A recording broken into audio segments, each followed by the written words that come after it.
MQM London اور ایمان مزاری کتنی گرفتاریاں، دفعہ 144 کا نفاذ کر دیا گیا۔ علامہ طاہر اشرفی کے برابر میں خالد مقبول صدیقی، جبر کے دور میں پیدا ہونا، بشرا بیگم آ گئی، جنرل فیض حمید کا معاملہ بس ہوا چاہتا ہے، خان پر غداری کا مقدمہ۔ اپنے پروگرام کا باقاعدہ آغاز کرتے ہیں اپنے پروردگار کے شکر سے، اور اب تک کی بڑی اور اہم خبروں کے ساتھ آپ کے ساتھ شریک گفتگو ہوں۔ اس سے پہلے کہ میں اپنی گفتگو کا آغاز کروں، ہر بار کی طرح اس بار آپ سے ایک چھوٹی سی درخواست، پروگرام میں جانے سے پہلے کہ اگر آپ نے چینل کو سبسکرائب نہیں کیا تو فوری طور پر سبسکرائب کا بٹن دبائیے۔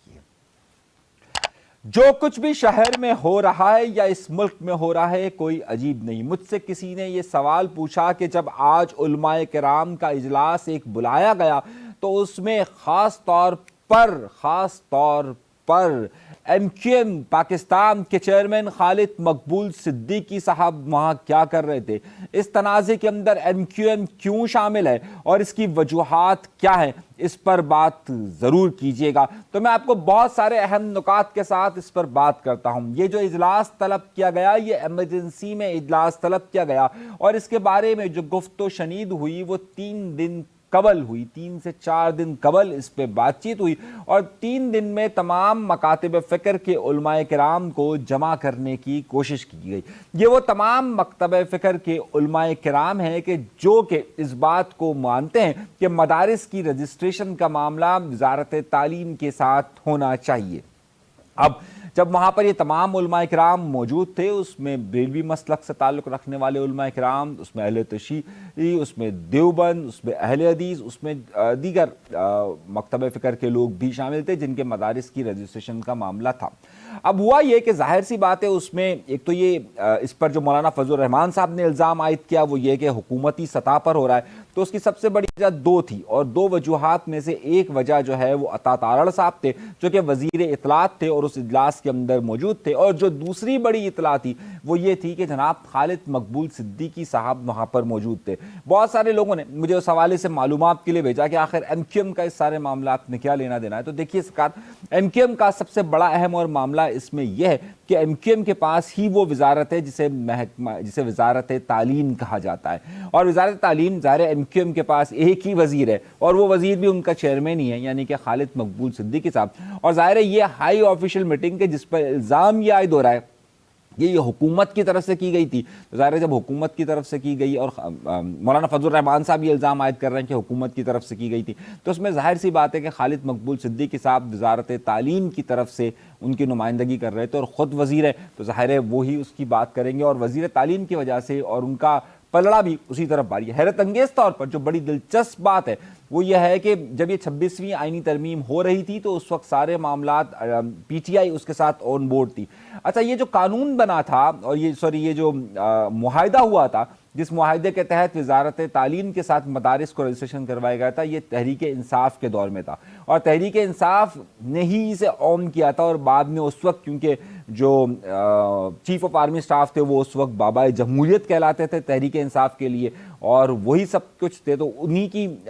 پاس ان کو بھیجا گیا تھا، اور انہوں نے ہی بعد میں اس کی ضمانت دی تھی۔ تو اب یہ بات بڑی اہم تھی کہ 26ویں آئینی ترمیم کے مطابق یہ توقعات کی جا رہی تھی کہ PTI اس کو ووٹ دے گی، لیکن پھر PTI نے بعد میں اس کو ووٹ نہیں دیا۔ مگر اب اس کہانی میں ایک نیا پہلو آیا کہ پہلے یہ کہا جا رہا تھا کہ اس کی جتنی بھی ترامیم آئی ہے اس میں PTI سے مشاورت کی گئی ہے، PTI اور مولانا ایک دوسرے کو آن بورڈ سمجھتے تھے، مگر آج ایک بڑی اہم بات یہ آئی ہے کہ PTI نے حکومت کی طرف اپنا جھکاؤ ظاہر کر دیا ہے، یعنی کہ PTI نے مولانا فضل الرحمان صاحب کی طرف جانے کی بجائے حکومت کی طرف جانے کی بات کر دی، اور یہ بڑی تہلکہ انگیز خبر ہے۔ اور یہ تہلکہ انگیز خبر یہ ہے کہ عام طور پر ہوتا نہیں ہے کہ جناب آپ جس معاملے میں نیوٹرل رہنا چاہیں، نیوٹرل سے مراد وہ جانور نہیں ہے، نیوٹرل سے مراد نیوٹرل رہنا چاہے تو آپ پھر دونوں طرف نہیں آتے، لیکن PTI کے جو چیئرمین ہیں بیرسٹر گوہر صاحب، انہوں نے یہ کہہ دیا ہے کہ ہم اس معاہدے کے ساتھ کھڑے ہوئے ہیں جو علماء کرام اور حکومت کے اس وقت کی حکومت کے درمیان ہوا تھا، ہم آج بھی اس معاہدے پر کھڑے ہوئے ہیں۔ اس کا مطلب یہ ہے کہ وہ بالکل 100% مولانا فضل الرحمان صاحب کے اگینسٹ جا رہے ہیں. اچھا, جس طرف ایک علماء کرام اور حکومت کا مولانا فضل الرحمان صاحب سے علیحدگی کی بات ہو رہی ہے, سملرلی اسی طریقے سے وہ جو دیگر لوگ ہیں, یعنی کہ جو تحریک انصاف کے لوگ ہیں, وہ اب اسی معاہدے کے ساتھ جا رہے ہیں, یعنی مولانا کے ساتھ نہیں جا رہے ہیں. تو مولانا کے لیے ایک بڑا دھچکا ہے کہ مولانا نے تو اپنی امامت میں ان سب کو نمازیں پڑھوائی تھی, لیکن اب وہ سب کے سب اس کے مختلف جا رہے ہیں. تو یہ ایک بڑی اہم بات ہو گئی ہے اور یہ اچنبے کی بات ہے. اچھا, آج بڑے ناقابل ضمانت وارنٹ گرفتاری جاری کیے گئے تھے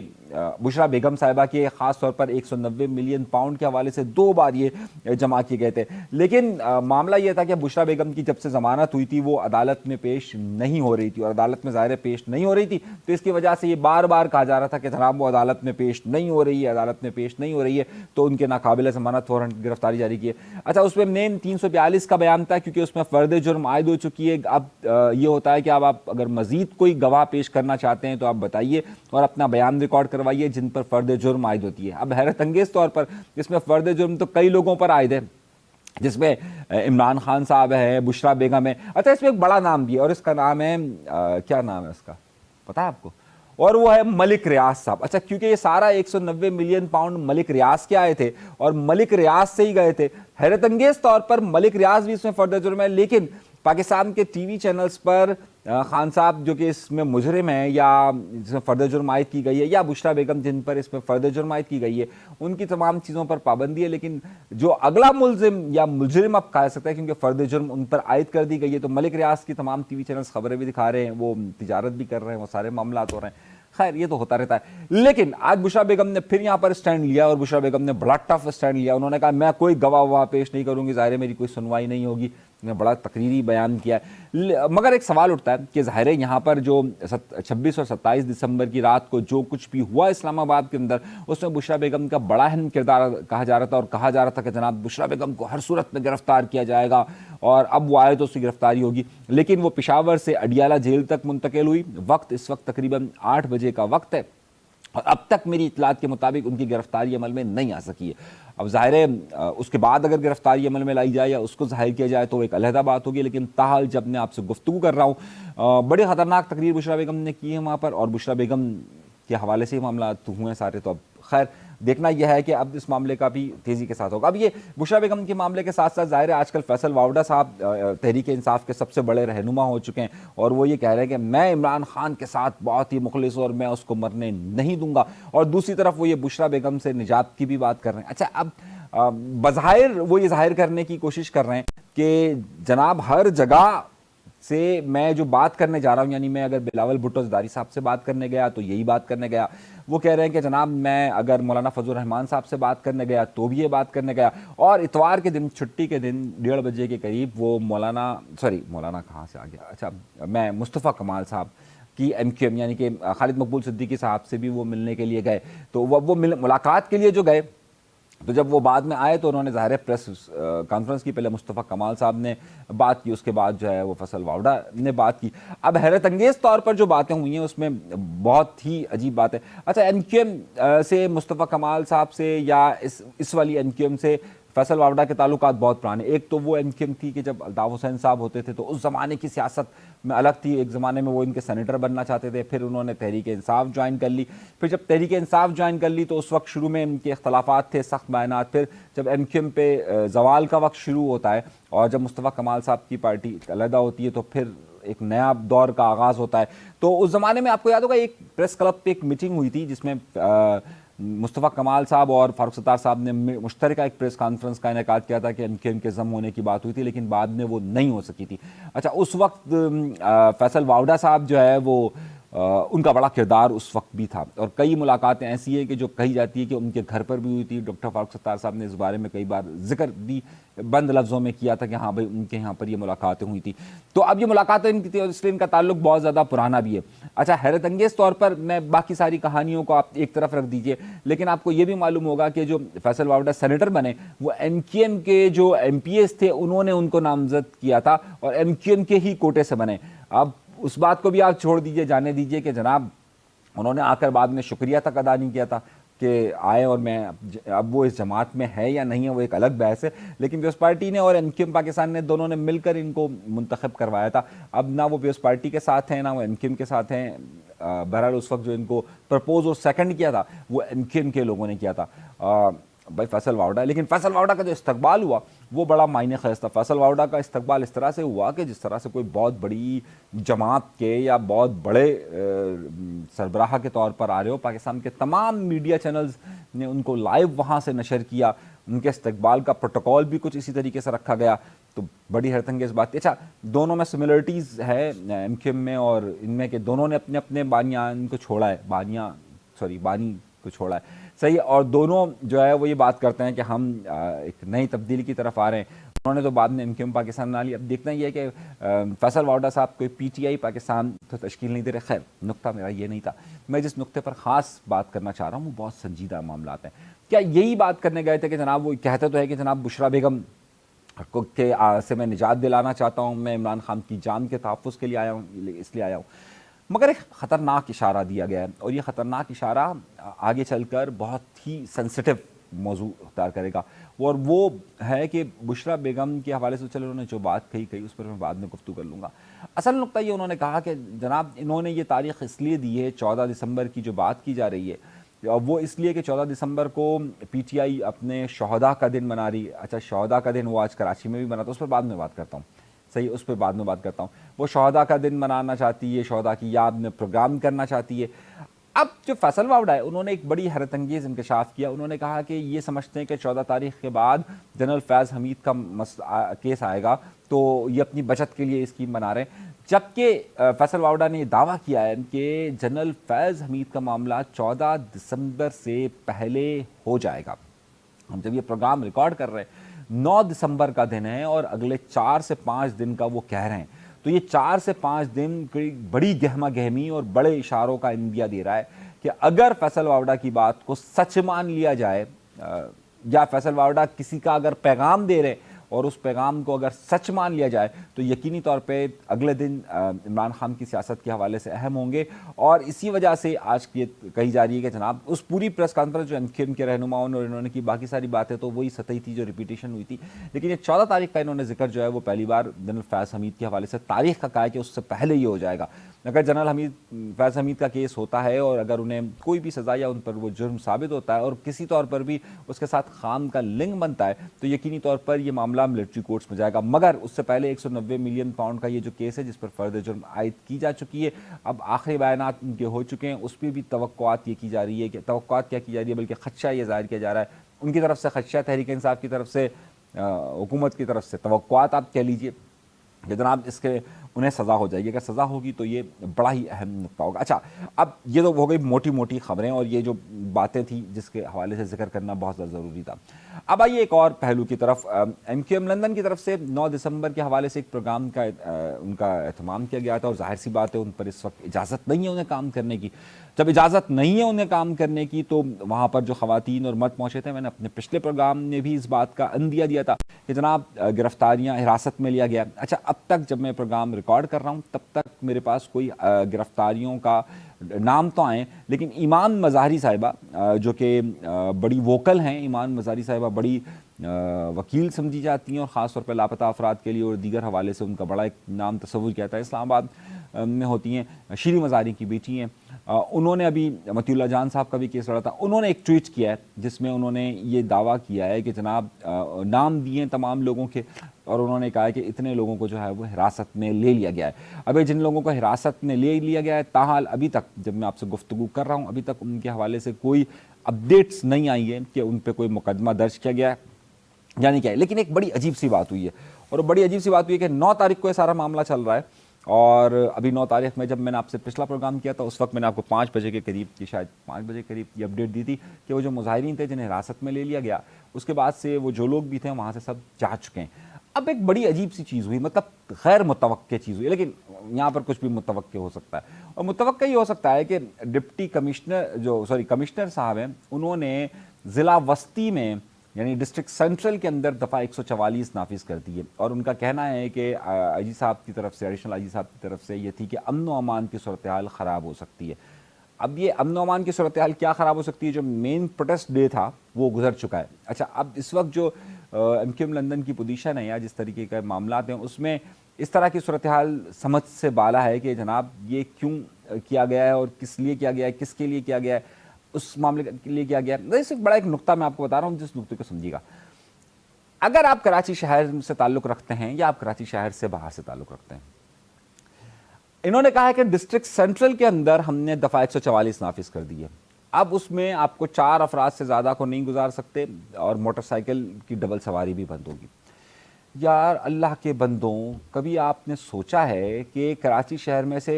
80% کو یہ بات نہیں پتا ہوگی کہ کہاں ڈسٹرکٹ سینٹرل شروع ہوتا ہے اور کہاں ختم ہوتا ہے؟ مثال کے طور پر اگر ہم اپنے گھر سے نکلتے ہیں اور گھر سے نکل کے گارڈن سے نکل کر جاتے ہیں تو ہمیں کس وقت ڈسٹرکٹ ویسٹ کیماڑی, کس وقت ایسٹ, کس وقت جو ہے وہ سینٹرل شروع ہو جاتا ہے معلوم ہی نہیں ہوگا کہ جناب یہ سینٹرل شروع ہو گیا, اچھا سینٹرل شروع ہو گیا, اچھا یہ ایسٹ شروع ہو گیا. اچھا اب اس میں آپ کیسے پکڑتے ہیں کہ مطلب ایک عام آدمی, ایک بندہ ڈبل سواری میں نکلتا ہے, فار ایگزامپل مثال کے طور پر وہ نکلتا ہے کورنگی سے, اور کورنگی سے اس کو جانا ہے منگو پیر. اب جب کورنگی سے اس کو منگو پیر جانا ہے تو اس کے درمیان میں ایسٹ بھی پڑے گا, اس میں ویسٹ بھی پڑے گا, اس میں سینٹرل بھی پڑے گا. وہ کیسے اس کو کراس کر کے سینٹرل کو کراس کر کر وہ سارے راستے نکال کر ڈبل سواری سے جائے گا؟ پہلا سوال ہے. مطلب تھوڑا سا ایک لاجک ہوتی ہے نا, یا تو آپ پورے شہر میں دفعہ 144 لگا دیں, سمجھ میں آتا ہے. اب آپ ڈسٹرکٹ سینٹرل میں دفعہ 144 نافذ کر رہے ہیں,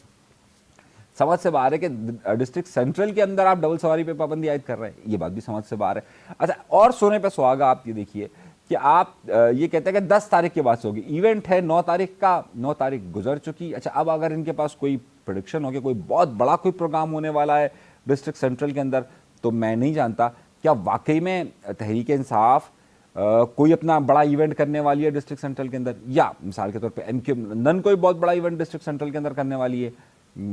ابھی تک اس کا کوئی باضابطہ اعلان نہیں ہے کسی جماعت کی طرف سے بھی, یا پھر کوئی اور جماعت جو ہے, یا مولانا فضل الرحمان صاحب پروٹیسٹ کے لیے ڈسٹرکٹ سینٹرل کے اندر نکلنے والے ہیں. تاحال کچھ بھی نہیں پتا, اور نہیں پتا ہے. لیکن بہرحال اب پولیس کو یہ بھی تو کلیئر کرنا چاہیے کہ جناب ان کے پاس یہ انفارمیشن کیا ہے کہ کیا ایم کیو ایم لندن نے اتنے زیادہ لوگ جمع کر دیے کہ وہ بہت بڑی ریلی کے طور پر آ رہے ہیں, پی ٹی آئی نے اتنے بڑے لوگ جمع کر دیے کہ وہ ریلی کے طور پر آ رہے ہیں, مولانا فضل الرحمان صاحب سے آج کل تعلقات خراب ہے, کیا انہوں نے کر دیا, تحریک لبیک نے کیا. کچھ اشارہ تو نا کہ بھائی جب آپ دفعہ 144 لگاتے ہیں تو اس کی کوئی وجوہات بھی بیان کرتے ہیں کہ فلاں جماعت کی وجہ سے, یا کوئی ایک آئیڈیا تو ہوتا ہے کہ کس کی وجہ سے ہوا ہے. اور یہ ڈسٹرکٹ سینٹرل کو اگر آپ پیک کر رہے ہیں 2 دن کے لیے اور معلوم ہی نہیں کہ ڈسٹرکٹ سینٹرل کہاں سے شروع رہا, پورے شہر میں لگا دیتے, پتا ہوتا کہ یہاں پہ ڈبل سواری پہ پابندی ہے. اب ایک مخصوص علاقے کے اندر کوئی شخص آ رہا ہے جا رہا ہے, اسے کیسے معلوم ہوگا کہ جناب یہ باؤنڈریز یہاں سے شروع ہوتی ہے یا باؤنڈریز وہاں سے ختم ہوتی ہے کہ اب یہ ہو جائے. اب 7 ڈسٹرکٹ ہیں, اب 6 ڈسٹرکٹ کے لوگوں کو اگر 7ویں ڈسٹرکٹ سے گزر کر جانا ہے یا 7ویں ڈسٹرکٹ والے اسی ڈسٹرکٹ والے کو ہی جانا ہے تو ایک الگ مسئلہ. خیر یہ ہمارے انتظامی معاملات آپ کو پتہ ہے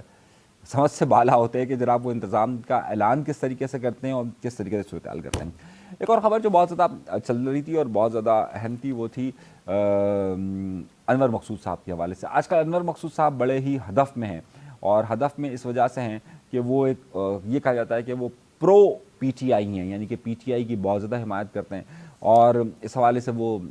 کہا جاتا ہے کہ وہ اینٹی اسٹیبلشمنٹ بھی بہت سارے بیانات دے رہے ہیں. پچھلے دنوں انہوں نے ایک نیوی کے لیے لفظ استعمال کیا, میرے خیال سے مناسب نہیں تھا, اب انہوں نے خود نے اس کی معذرت کر لی ہے. تو خیر اس بارے میں اب اس کو اگنور کیا جائے کہ جناب انہوں نے معذرت کر لی, لیکن انور مقصود صاحب کے 2-4 بیانات بہت زیادہ کروشل ہے, اور خاص طور پر انہوں نے جو مختلف سیاسی جماعتوں کے متعلق جو بیانات دے رہے ہیں, میں یہ سمجھ رہا ہوں کہ وہ مزاح نہیں ہے بلکہ وہ کریٹک ہے, اور مطلب وہ براہ راست ان کا حملہ ہے. ابھی پچھلے دنوں انہوں نے امکن کے حوالے سے بھی جو باتیں کہی کہ جناب یہ 3 درجے کے لوگ جو ہیں وہ پہلے درجے پر آ گئے, اور تو اس لیے سارا بیڑا غرق ہو گیا. اچھا وہ آپ عام لوگوں کو 3 درجے سے پہلے درجے کا شہری بننے پر جو ہے وہ برا تصور کر رہے ہیں, تو بہت سارے لوگ پہلے درجے کے شہری ہیں جنہیں آپ پہلے درجے کا شہری قرار دیتے ہیں. انہوں نے کیا اس ملک کے اندر کارنامے انجام دیے وہ بھی آپ بتا دیجیے گا. خیر یہ ایک چھوٹی سی بات تھی, لیکن کہنے کا مقصد یہ ہے کہ جو پوری صورتحال ہے ساری, اس میں اس وقت ماحول ایک بار پھر گرماہٹ کا شکار ہے. اب تحریک انصاف پر جتنی تیزی کے ساتھ رسا کسا جا رہا ہے, اب وہ بہت زیادہ خبروں کے اندر ہیں, اور جو جس طرح کی یہاں پر انتظامی کارروائیاں ہوتی ہیں وہ بڑا سوال اٹھاتی کہ یار کس طرح سے یہ کام ہو رہا ہے. تو تھوڑا سا عقل کا سینس بھی استعمال کر لیا کرے کہ جناب یہ ایسے ہوگا, یہ ایسے نہیں ہوگا, یہ ایسے ہوگا, یہ ایسے نہیں ہوگا. یہ ایک اہم باتیں تھی. باقی اور تفصیلات مزید اس میں آتی ہیں کیونکہ میں بشرا بیگم صاحبہ کے حوالے سے ابھی تک کوئی مزید ڈیٹیلز ہمارے پاس نہیں آئی ہیں کہ انہیں گرفتار کیا گیا یا نہیں کیا گیا. تاریخ کیونکہ وقت اس وقت 8 بجے کے قریب کا وقت ہے, اب تک کوئی اپڈیٹس نہیں آئی ہے. جیسے کوئی اس میں اپڈیٹس آتی ہیں تو وہ بھی ہم آپ کے سامنے پیش کریں گے. ابھی تک کے لیے اور جو لوگ ان کے لندن سے تعلق رکھنے والے لوگ حراست میں ہیں, ان کی گرفتاریاں شروع کی جاتی ہیں یا پھر انہیں رہا کر دیا جاتا ہے, یہ بھی دیکھنا ہے کہ جناب پالیسیز میں کتنا شفٹ ہے یا نہیں ہے, وہ بھی دیکھنے سے معلوم ہوگا. ابھی تک کے لیے اجازت دیجیے گا انیس منصوری کو. اللہ تبارک و تعالیٰ آپ سب کو خوش و خرم رکھے, آباد رکھے, سلامت رکھے, قائم رکھے. اور اگر آپ نے چینل سبسکرائب نہیں کیا تو سبسکرائب کا بٹن ضرور دبائیے. اجازت دیجیے, اللہ نے کے بعد.